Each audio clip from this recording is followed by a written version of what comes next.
Yurtingni himoya qilish hamma erkakning vazifasi. Ulardan biri sen ham tursan. Lekin armiyaga borish hamma erkakning orzusi. Uni amalga oshirish esa kimlarningdir vaziyatiga to'g'ri kelmaydi, kimlarningdir xohishiga.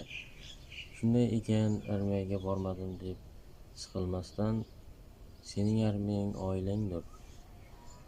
Sen o'zingning oilang uchun bitta posbonsan. Sen o'zingning oilang uchun bitta soldatsan. Shuning uchun chegaraga borib qo'riqlay olmasang, ichkaridagi chegarani mudofaani o'zing qo'riqla va ko'nglingga xotirjam soladigan ishlarni va mashqlarni qil. Va shu bilan hayot seni chiniqtiradi. Ana shuni o'zi senga yetarli motivatsiya bo'ladi va soldat bo'lasan.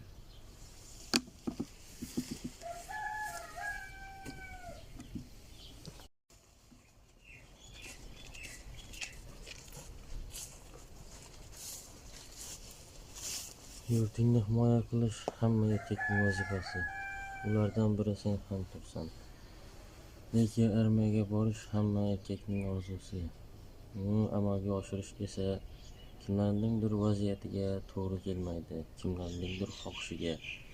Shunday ekan, armiyaga bormadim deb siqilmasdan, sening armiyang oilangdir. Sen o'zingning oilang uchun bitta posbonsan. Sen o'zingning oilang uchun bitta soldatsan. Shuning uchun chegaraga borib qo'riqlay olmasang, ichkaridagi chegarani mudofaani o'zing qo'riqla va ko'nglingga xotirjam soladigan ishlarni va mashqlarni qil. Va shu bilan hayot seni chiniqtiradi. Ana shuni o'zi senga yetarli motivatsiya bo'ladi va soldat bo'lasan.